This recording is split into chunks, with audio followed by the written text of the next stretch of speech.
Hello, hello, hello, everyone. Happy Friday. I hope everyone is healthy. I hope everyone is well. I hope everyone is happy and joyful no matter what happens in the world. We are here right now, so let's just forget everything around for a few minutes and just talk about singing and think about beautiful voices. That's really, for me, what it's all about.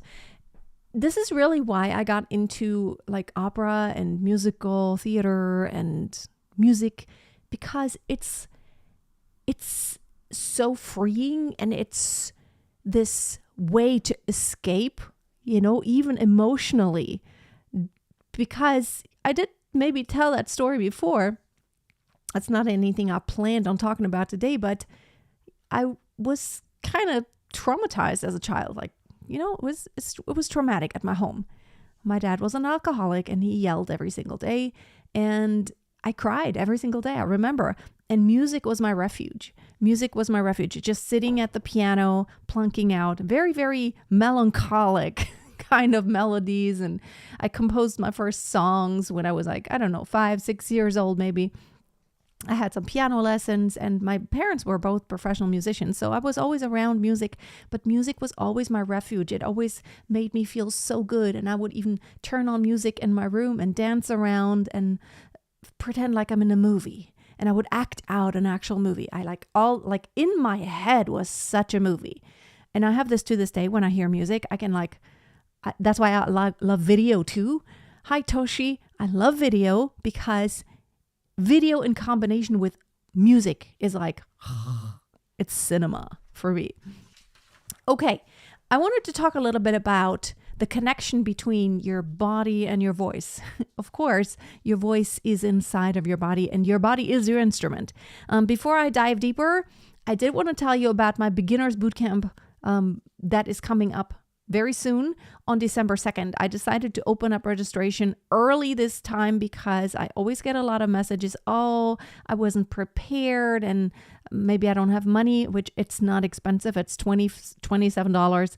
And we're going to do 1 week that is focused on all the basics of good singing technique, so that you don't have to think about it all the time, so that it becomes more automatic, so that you can just focus on enjoying the music and enjoying your voice.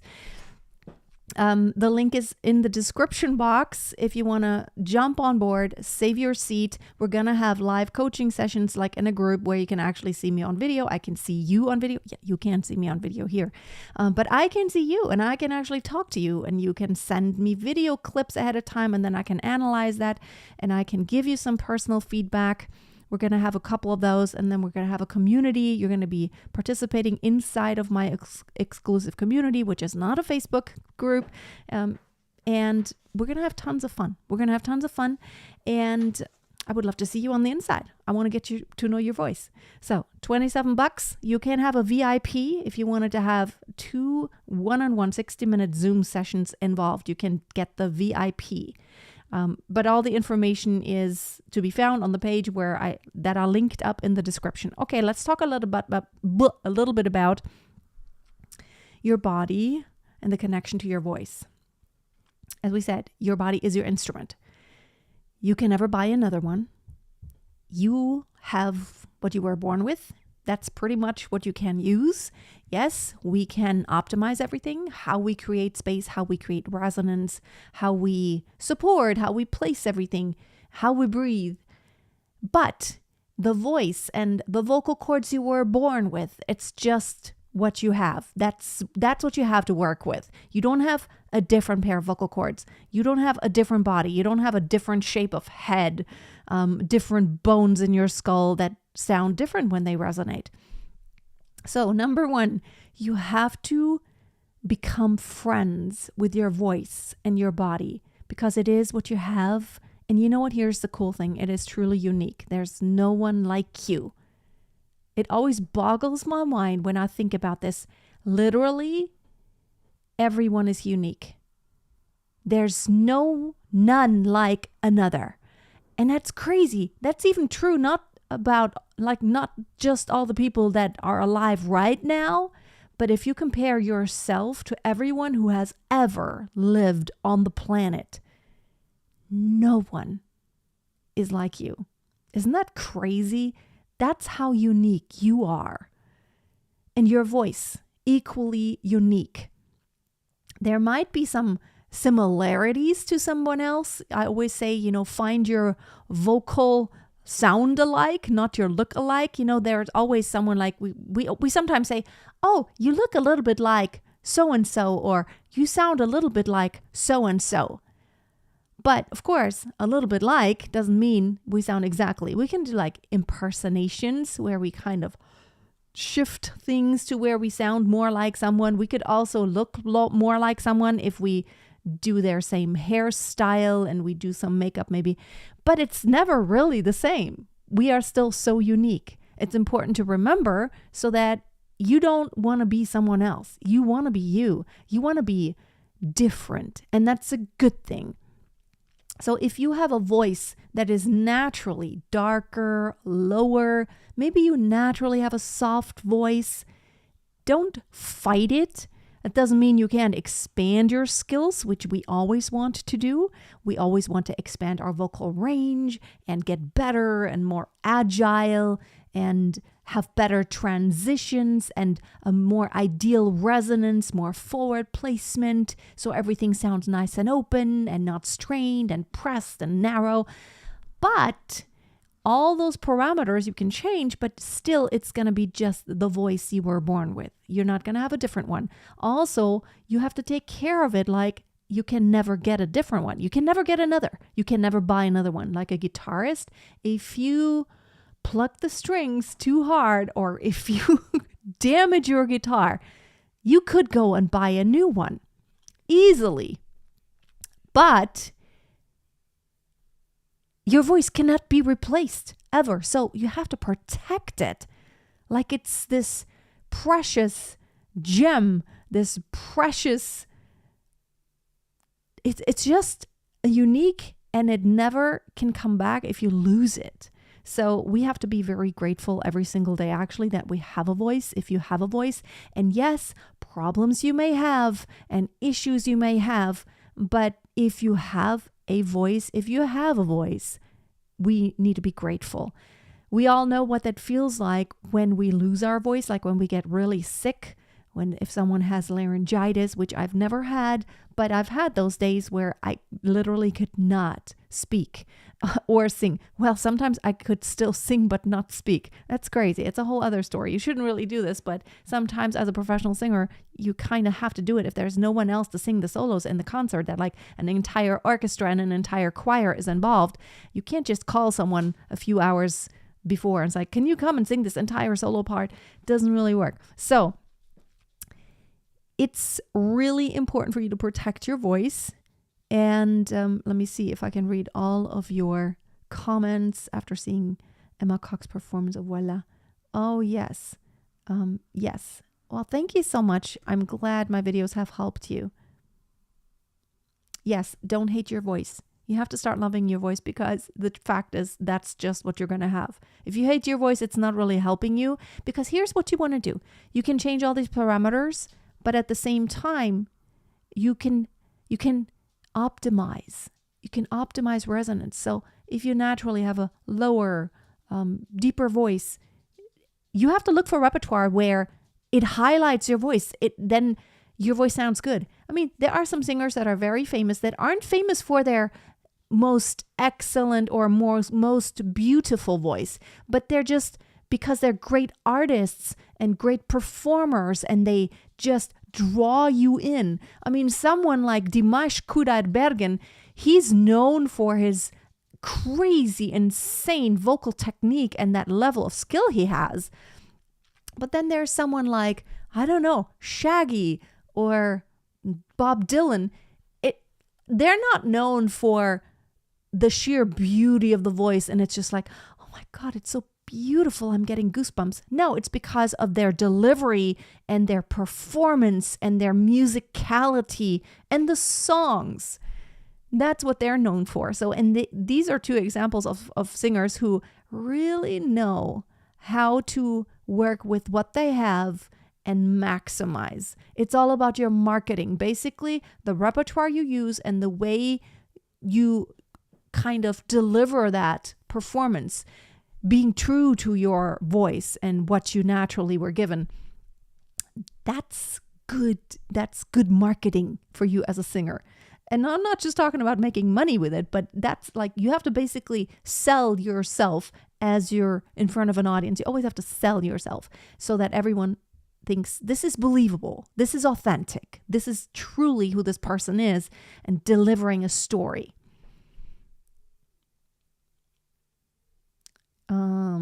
What does changing your tone mean? Well, changing your tone only means, but we have these parameters. I can sing much brighter, or I can sing much more intense, depending on what I'm singing. So yes, we have actually a broad spectrum of colors we can use in the voice. But again, you're not going to sound like someone else just because you're changing your color. We know all these impersonations, like Ariana Grande. She did these amazing kind of impersonations of singers, as she's singing. She could do all these different voices. And there are some examples out there of singers who put videos out there who's like, now I'm singing like Britney Spears, because the ways she has a little bit of a nasal tone, and oh baby, baby, and she has a little bit of breathiness in there. Oh baby, baby, what was I supposed to do? And the way they do vibrato, you can copy these parameters. But again, that's not, you're still using your voice. But if you did that over the long haul, it would just be very straining, because it's not where your voice is the most resonant and relaxed. Does that make sense? You can give your voice different colors, but you should always know where is the sweet spot, where's the best color for your voice. So I also wanted to talk a little bit about, we're talking about body and voice connection. You have to have a good awareness of your body. So when you learn how to play the piano, you can actually see what's happening. You can see everything that's happening. And it's easy enough for us to move one finger and then the other finger. Pretty much everyone can do this. Can you move your thumb? Can you hit the key? That's easy because we can see it, and everyone knows how to move a finger if you have your fingers. And if you're healthy, we all know how to move a finger, right? But if I tell you, don't raise the larynx, that's so intangible, right? Because it's like, how? We don't really know how to voluntarily move those muscles because it's not anything we have on our radar because we can't see it. When you raise your larynx, it's in there. How can you? Well, for men, it's easy to kind of see it. You can just raise or lower. You can actually feel it. But, raising your soft palate, if I tell you, it feels almost like you're starting to yawn, that makes a lot of sense. But if I just tell you, can you raise your soft palate and at the same time, can you lower the back of your tongue? It's very hard to do because we don't really know how to do this. So you need to connect what it feels like with what it sounds like. And that's what I'm talking about when I talk about a good body awareness. You have to get that level. And it's like that when you do dance. I did ballet for several years and I did dance. Even though you can see what you do with, your fingers, your hands, your head, still the coordination of it all, that takes a lot of time and a great deal of awareness, of body awareness. The difference between the singing and talking voice is really that in your singing voice, you don't go up and down as fast. In my speaking voice, I go up and down quite fast, but I'm not using a large range. In singing, usually you use much more range, and you have specific pitches that hold much longer. They don't just curve up and down, but they're like da da da da da da da da. You have to follow a very specific pattern at a very specific timing, which makes it more difficult because you can't just breathe anywhere. You have to breathe very intentionally, and the timing can't just be anywhere. The timing has to be very specific, and also the pitch has to be very specific and change at a very specific time. So that's what it makes it more challenging. Also, In speaking, we usually just use chest register, da da da da da. That's what I'm speaking in. But then when you sing, you have to deal with transitions. When I speak, I don't go like, oh, now I need to sing this in head voice. And now I go down. I don't really use that too much to where I need like a smooth transition or anything like that. But in singing, I do. And I have to deal with the passaggio and the break in the voice because usually songs have the range that they have. Some songs have a very small range and some have a larger range, which means then I have to deal with a register transition. I can't avoid it. It has to be dealt with. Oh, my dog. Yeah, she's over there now. She's lying over there on the carpet. Yeah, she comes and walks around sometimes. The next thing that I think is very important for singers is I strongly believe that if your body is stronger in general, your voice benefits definitely. So exercising and working out, if you do cardio, that's a bonus because breathing and having stamina is important for singing. So if you do cardio, if you do endurance exercises, also if you do weightlifting, I think it is beneficial. Now, just about everyone here who loves weightlifting, you just have to be careful when, because it's very straining on the vocal cords when you go, like that, like that. Make sure you leave your throat open, and when you breathe, you basically just breathe properly as you do something heavy. You want to go, you want to just really work with your diaphragm and not make your throat narrow to where it's like, because when you have this glottal sound, that's hard on your vocal cords. But I'm all for all kinds of exercising, also stretching. I just think it helps body awareness. And then also, of course, keeping yourself healthy is so important because I talk to a lot of singers and I hear this a lot. What can I do? I have a lot of phlegm, or what can I do? I have acid reflux, which is horrible for your vocal cords, like for your esophagus. And if you have acid coming up there, it's really bad. It causes a lot of phlegm and it could cause damage. Not good. And where does it come from? Well, it's a general health issue. And of course, I'm not a doctor and I'm not going to go into this, but addressing your general health will definitely benefit your voice, because if you're healthy every single day and if you feel your best, your voice has a much better chance of, and if you have that base level of always dealing with phlegm and inflammation, you're never getting to a point to where your voice actually could work at its peak, because you're always dealing with baseline problems that have a negative effect at all times. So anything like digestion, digestive issues, or anything that has to do with, not having stamina and having just inflammation in your body, it's very bad for the voice. I have done this several times to where I used a gut intelligence test. I'm an ambassador for Viome. Why? This is a company that the founder made it a mission. I listened to a podcast a few years ago where the founder of Viome was on there, and I listened to this episode and I thought, this is amazing. His mission is to make the world healthier by improving everyone's gut health. So all the bacteria in there, they basically make up a lot of your immune system. If you have a great gut biome, you are generally healthier.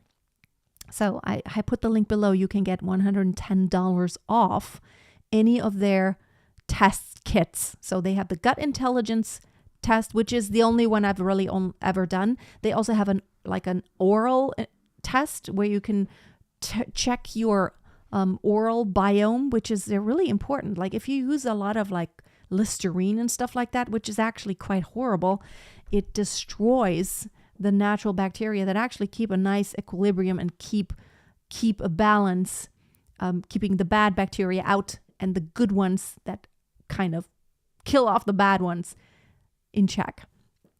So all their tests, and I think they have they also make supplements. I've never taken their supplements, but after you get that test result, they actually, they have an app, and then you get like all these, they make this, you have to answer a lot of questions when you send in your sample. And then they give you all these recommendations of foods that are good for your very specific biome. So not every food that's healthy for one person is going to be healthy for another person. Does that make sense? Like, because your bacteria can deal with specific foods and you need to feed them accordingly. And maybe other foods that might actually be known as healthy foods aren't maybe as good for the biome that you have right now. And it's something you can check. I would, not just once. That's why I have done it more than once. You check again in a few months, doing the recommendations and following all of that, and you will see a difference. Like, it's crazy. Literally, you're attracting more good bacteria. Our diversity of the gut bacteria, it has, like, I think it used to be thousands and thousands and tens of thousands. And now we're down to like a very minimal amount in today's society, especially if you live in the US. I mean, it's horrible. The amount of chemicals in the processed foods, they're prohibited here in Europe. And I'm very happy that here in Europe, they are a lot more strict with what chemicals are allowed into food.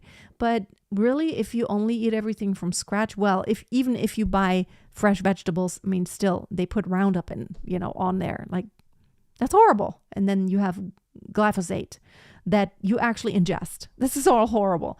But it's very important what you put in your body, because your voice is part of your body, and your body is your instrument. That's why we always will have to talk about health and exercising.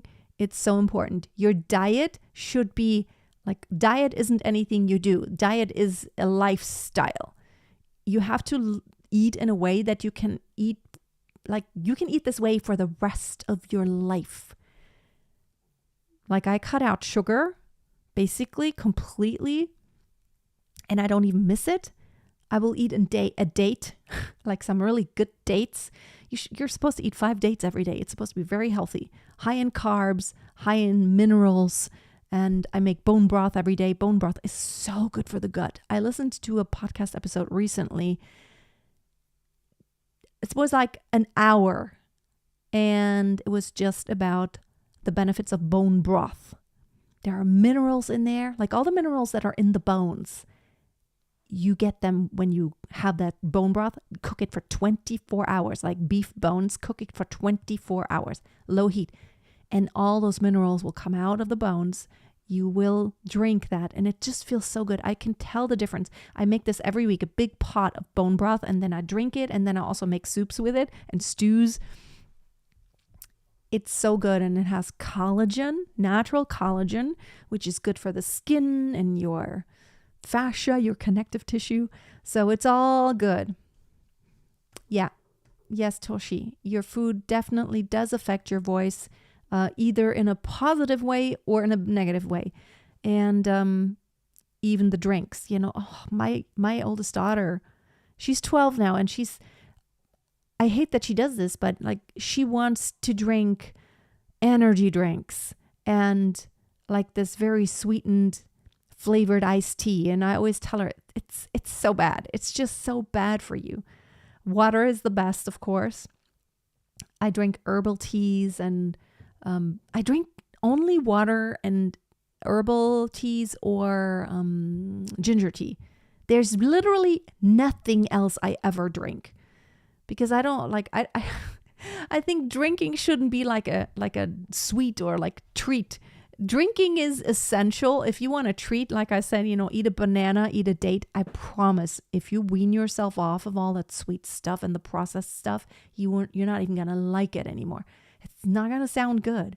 Do that a couple months. I promise you're not even going to want it. You don't crave it anymore. And honestly, because I guess I'm a pretty good cook and baker. I bake my own sourdough bread every single week. And I just love my food. And even to the extent to where a lot of times when I'm in a restaurant, I'm thinking, I think mine would taste better. But, I think it's really worth it to really learn how to cook, because you can be much healthier. And I don't have tons of time. I have 3 kids. I'm single. I have 3 kids and I work. I have my own business and I have a dog and I have a house and I have a yard. I don't spend tons of time on cooking and baking. It doesn't need tons of time. Like, you could throw stuff in your crock pot, and like the bone broth, you just let it be. It doesn't really take a lot. Crock pot is my best friend sometimes. And yeah, that's just my take on it. So take care of your body if you want to take care of your voice. Okay, I'm going to look at your comments for a couple more minutes, because in a few minutes my babysitter has to leave, and probably next week I'm not even going to get to work at all. Videos are going to be here on YouTube because I always do that ahead of time, and they will be up. We have 3 videos next week coming out and some shorts. But my babysitter is her daughter is having a baby, and it was already 6 days past due. So any day now I'm expecting her to call me and to say, okay, the baby's here and she wants to take a week off after that, which is totally cool. But probably I won't have any lives next week.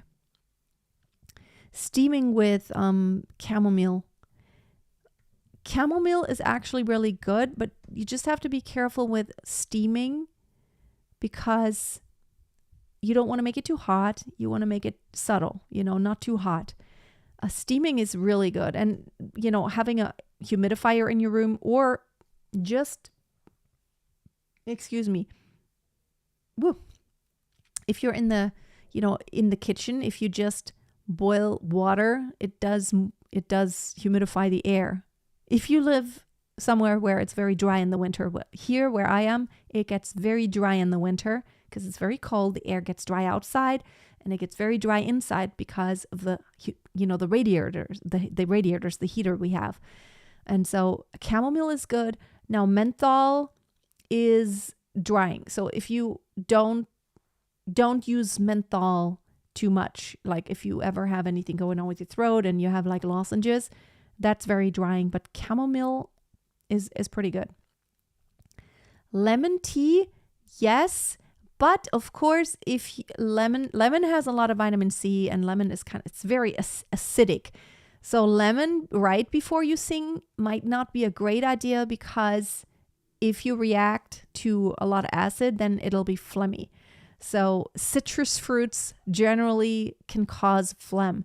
So I would, rather than lemon tea, if you wanted to sing shortly thereafter, I would recommend the ginger tea, fresh ginger. Just cut it up, put water on, and let it sit for at least an hour. Put it in a thermos. See, this is my thermos every single day.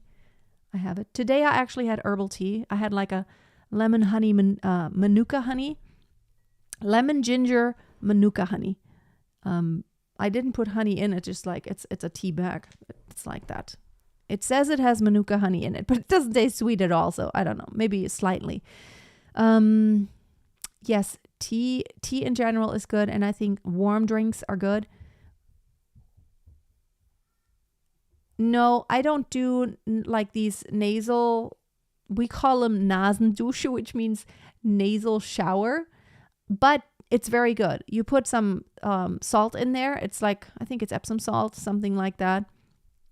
And that will help you to moisten your mucous membranes in your nasal passages. You have this device. I think I still have it somewhere. I haven't used it for a long, long time. But I used to use it sometimes. You just basically there's a nozzle and you put it in and then you just lean your head sideways, and you have to make sure you're closing the back of your throat as if you were holding your breath. You have to hold your breath. And then, because the epiglottis has to be closed, otherwise it'll flow down your air pipe, your trachea, which is not fun, of course. You just close this up and then it'll come right out the other side, because there's a connection here. And it's good. It's actually really good. I have a friend of mine, he suffers from a lot of allergies, and he uses it throughout the allergy season in the springtime. And he always has told me it helps him. Okay, everyone. Thank you for hanging out. I would love to see you in my beginners bootcamp for singers starting December 2nd, but I'm opening up a registration already. You can already save your seat, and you can get personal coaching from me during our group coaching sessions. And by the way, if you cannot make the group coaching sessions, don't worry about the timing, because you can send your video clips via email ahead of time, and then I can address it and still give you feedback during the meetings. Oh, you can't sleep after the ginger? Yeah. It's like vitamin D also. You're not supposed to take it at night. It kind of can interfere with your sleep. I don't know what the actual connection is, if it like has some, the receptors of melatonin or something. But yes, it's a very free gift. That's a wonderful thing to say, actually. Wonderful thought. The human voice is a free gift. It is a gift.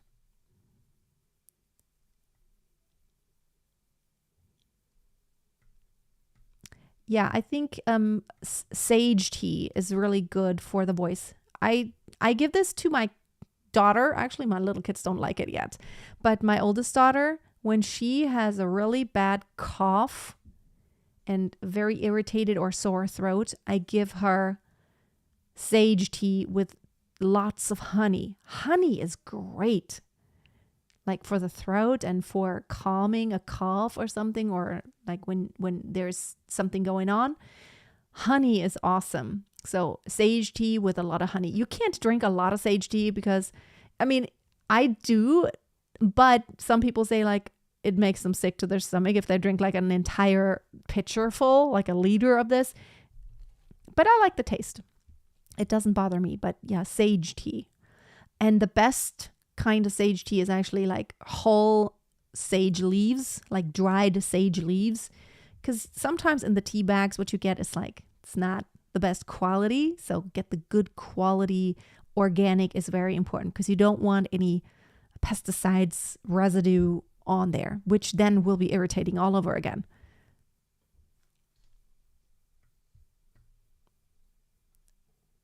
You mean garlic? Do you mean garlic? I suppose you mean garlic. Garlic is really healthy, but then it smells bad. And I think, you can get garlic capsules. Garlic is very healthy. I eat garlic quite a bit too because I like it, and I make a lot of food that tastes really good with garlic. And it's very good for your arteries. Kind of keeps them clean. Okay, everyone, I have to wrap it up. My babysitter is going to have to leave. Oh, you mean gargling? Oh, gargling. Yes, gargling with warm salt water is really good. Just dissolve some salt in water and make it body temperature, or maybe slightly warmer than body temperature. Like lukewarm, pleasant, not too hot. Gargle with that. That's very good. Just don't use Listerine. Any of those mouthwashes, I recommend not using them because, like we said, biome. And second of all, it's harsh. It's very harsh. And you're going to swallow some of it, whether you want it or not. Okay, everyone. Have a great day. I'll see you soon.